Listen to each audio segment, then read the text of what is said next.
The glory 2023-এর সব থেকে popular একটা ড্রামা, যেখানে কয়েকটা বড়লোক হাই স্কুল স্টুডেন্ট তারই একটা ক্লাসমেটকে খুব খারাপভাবে বুলি করে। অথচ সবাই বড়লোক হওয়ার জন্য সেই বুলি হওয়া যে স্টুডেন্টটা, সে কারোর কাছ থেকেই হেল্প পায় না, কিন্তু পরে এসে সে তার রিভেঞ্জটা ঠিকই নেয়। ড্রামাটার স্টোরি লাইন বা ড্রামাটার যে বুলিং সাইড, এটাকে এত সুন্দরভাবে ফোটানো হয়েছে। যারা ড্রামা লাভার তারা তো পছন্দ করেছেই, তার সাথে যারা ড্রামা লাভার নয় তারাও কিন্তু পছন্দ করেছে। আর এটার প্রমাণ বলতে গেলে 2023-এ নেটফ্লিক্সে নন কোরিয়ান ইংলিশ সিরিজের লিস্টে 1 নম্বরে আছে গ্লোরি। ড্রামাটায় একটা সিন ছিল যেটা সোশ্যাল মিডিয়াতে খুব পপুলার হয়েছিল, যেখানে একটা মেয়ে তার ক্লাসমেটেরই হাতে হেয়ার কালারের আয়রন দিয়ে পুড়িয়ে দিচ্ছে, আর মেয়েটা খুব চিল্লাচ্ছিল, আর এটা দেখে সেই ক্লাসমেটগুলো হাসছিল আর মজা নিচ্ছিল।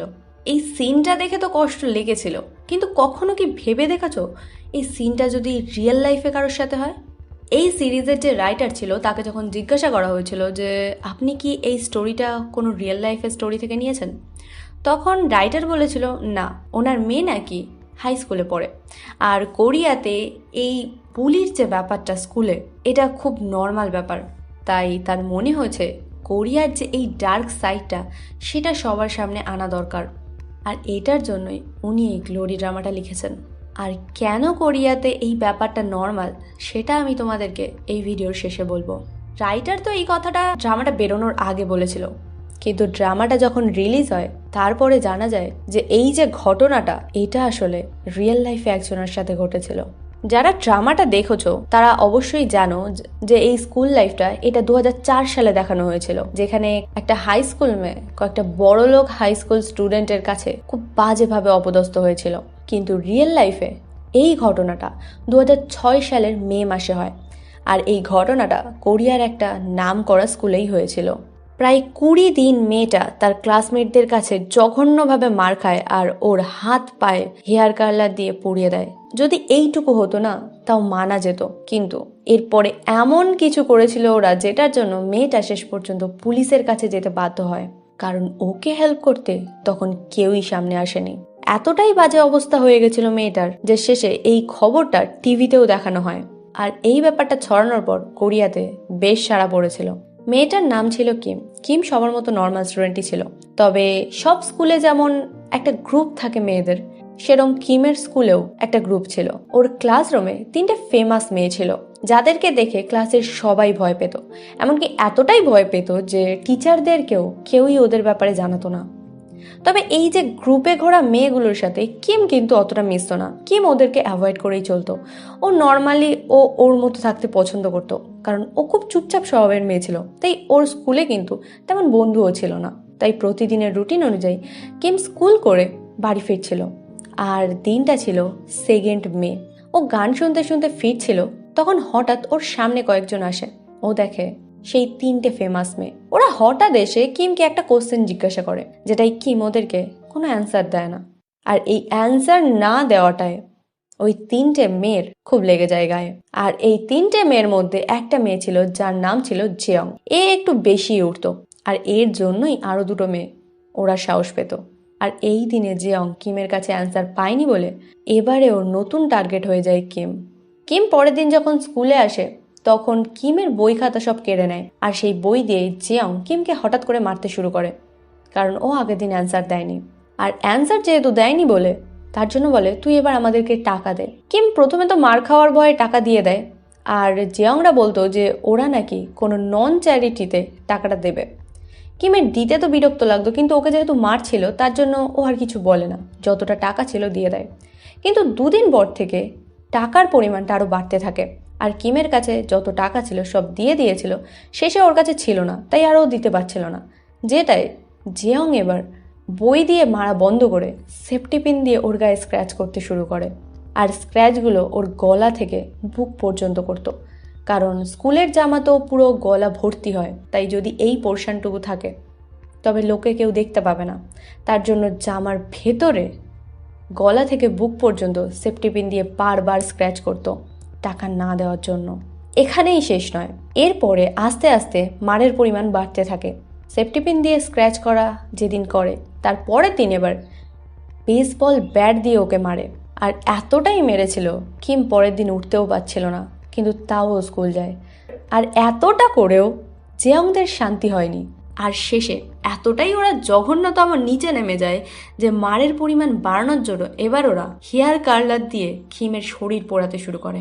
ড্রামাতে কিন্তু একটা লাইন ছিল যেখানে ওরা হেয়ার কার্লার দিয়ে যখন মেয়েটার হাত পোড়াচ্ছিল তখন বলেছিল, আমি তোমার হাতে হেয়ার কার্লার লাগাচ্ছি কারণ কতটা গরম এই আয়রনটা সেটা তোমার হাতে চেক করব, আর তারপর চুলে লাগাবো।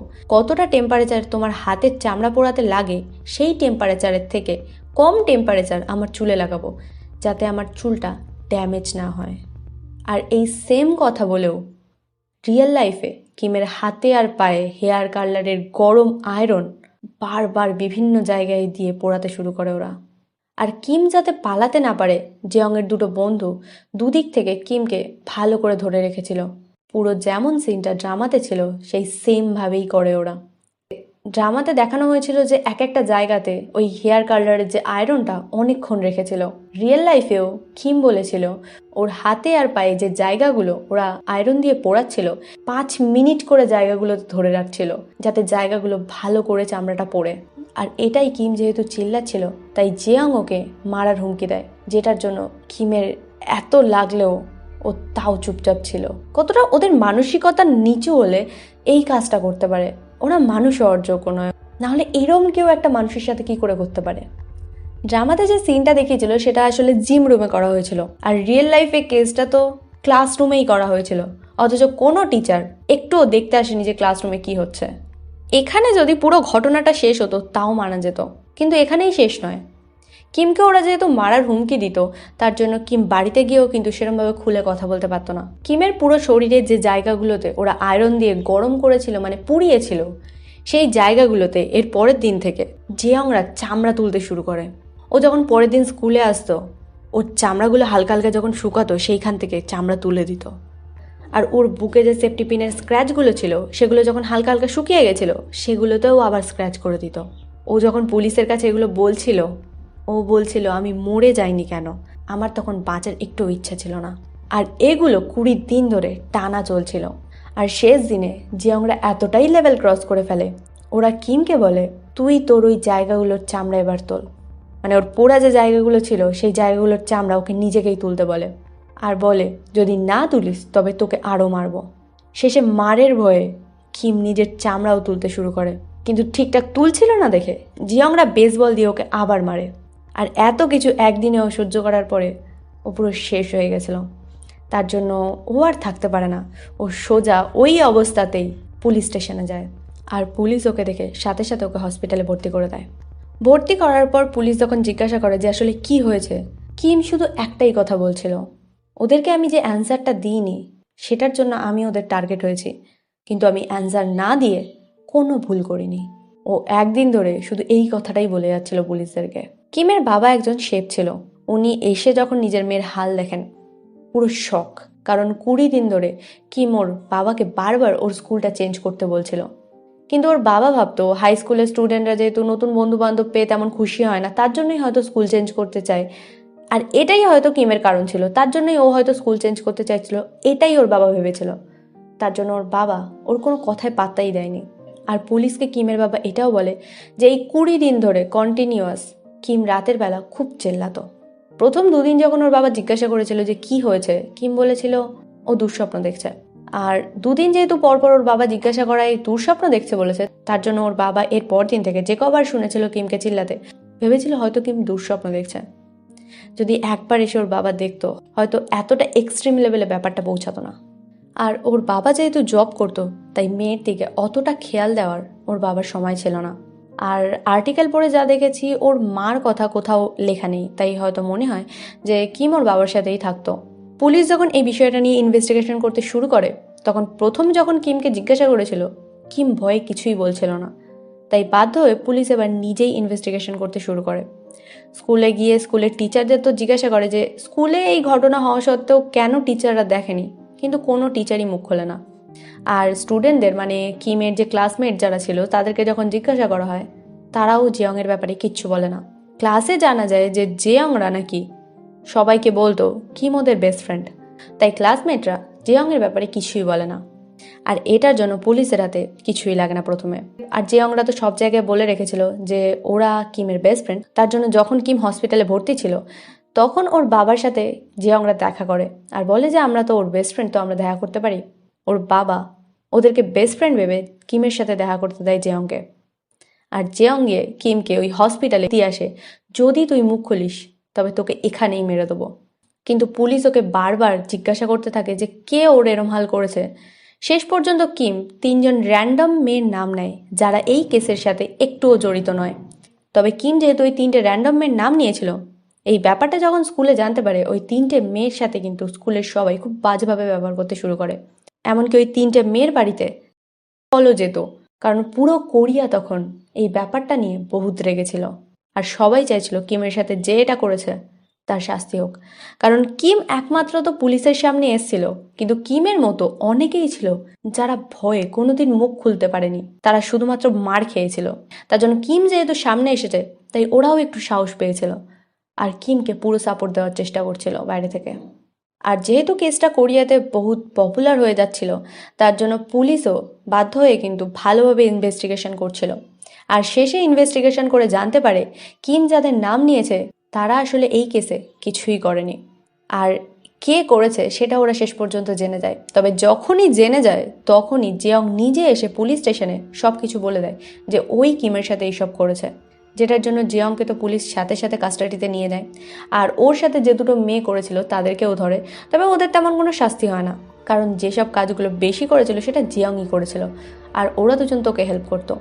আর তার সাথে স্কুলের টিচাররা যেহেতু কিছুই বলেনি, স্কুলে ঘটনা ঘটেছিল, তার জন্য কিমের বাবা স্কুলের নামেও কেস করে আর তাছাড়া কয়েকটা টিচারের নামেও কেস করে। তবে ওদের নামে কেস করলেও তেমন কিছু বেশি ওদের শাস্তি হয় না।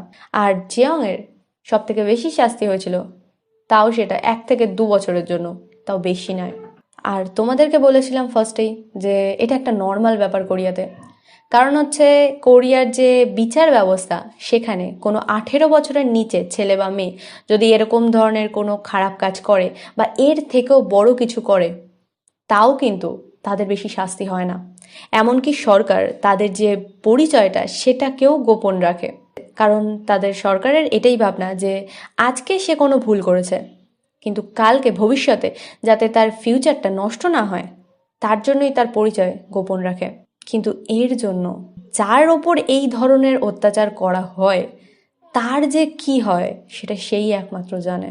যেহেতু কোরিয়াতে শাস্তিটা কম 18 বছরের নিচে বলে, তার জন্য কিন্তু স্কুলে কেউই কাউকে ভয় পায় না। তারা খুব ভালো করে জানে আমি যতই খারাপ কাজ করিনি আমি ঠিক ছাড়া পেয়ে যাব। আর এই ভাবনার জন্যই কোরিয়াতে অনেক দিন ধরেই কিন্তু হাই স্কুল বা স্কুলে এই ধরনের কাজবাজ চলে আসছে। আজ যে কিমের গল্প বললাম, যখন এই গ্লোরি ড্রামাটা বের হয় আর প্রচুর ফেমাস হয়ে যায়, তারপরে কিন্তু এই কিম বলে যে মেয়েটা সে সামনে আসে। আর যখন সবাই জানতে পারে যে কিমের সাথেই আসলে এইরকম ধরনের ব্যাপারটা হয়েছিল, তখন কোরিয়ান টিভিতে ওকে আনা হয়। আর সেখানে এসে কিম ওর হাতের যে দাগগুলো সেগুলো দেখায়। আর ও বলে যে ও ওই ইনসিডেন্টের পর থেকে কোনোদিন হাত কাটা জামা কখনোই পরতে পারেনি। যতই কোরিয়াতে গরম পড়ুক ও হাত কাটা জামা পরে কোনোদিনই বেরোতে পারতো না। আর যদিও বেরোতো ওকে সবাই দেখতো। কোরিয়াতে তোমরা খুব ভালো করেই জানো যে বিউটি স্ট্যান্ডার্ডটা অনেক ম্যাটার করে। তার জন্য কিন্তু ছোটবেলা থেকেই যাতে ছেলে মেয়েদের গায়ে বেশি দাগ না হয় সেটা ওরা অনেক খেয়াল রাখে। তো কিম বা কিমের মতো যে মেয়েগুলো যাদের গায়ে ইচ্ছা করে দাগ করে দেওয়া হয়েছিল, তাদের বেঁচে থাকতে কতটা কষ্ট হয়। কিমের যে এই শোটা এসেছিল এখানে কিম বলে যে যারা ওর সাথে একদিন এরকম খারাপ ব্যবহার করেছিল বা খারাপ কাজ করেছিল, তারা নাকি আজকে একজন নার্স, একজন হেয়ার স্টাইলিস্ট আর একজন নাকি সমাজ সেবা করে। তো কিম বলে ওর নাকি হাসি পায় শুনে যে একদিন যে ওর সাথে এরকম কিছু করেছিল সে নাকি আজকে সমাজ সেবা করছে। স্কুলে পাওয়ারফুল হওয়া ভালো, কিন্তু এতটাও নয় যেখানে তুমি কারোর লাইফের মধ্যে এতটা ইম্প্যাক্ট ফেলে দিলে যে সে কোনোদিন স্বাভাবিকই হতে পারলো না। তো একটু সাবধানে চলো, নিজেকে সাবধানে রেখো। সব টাইম কিমের মতো হওয়া উচিত নয়, মুখ বুঝে সবকিছু সহ্য করা উচিত নয়, কোনো টাইম পাল্টা জবাবও দিতে হয়। তো ভিডিওতে লাইক, শেয়ার আর কমেন্ট করতে একদম ভুলো না। ভিডিওটা যাতে অনেকের কাছে পৌঁছায় সেটার জন্য এইটুকু কাজ তো তোমরা করতেই পারো। তো আজকে ভিডিওটা এখানেই শেষ করছি। সবাইকে টাটা।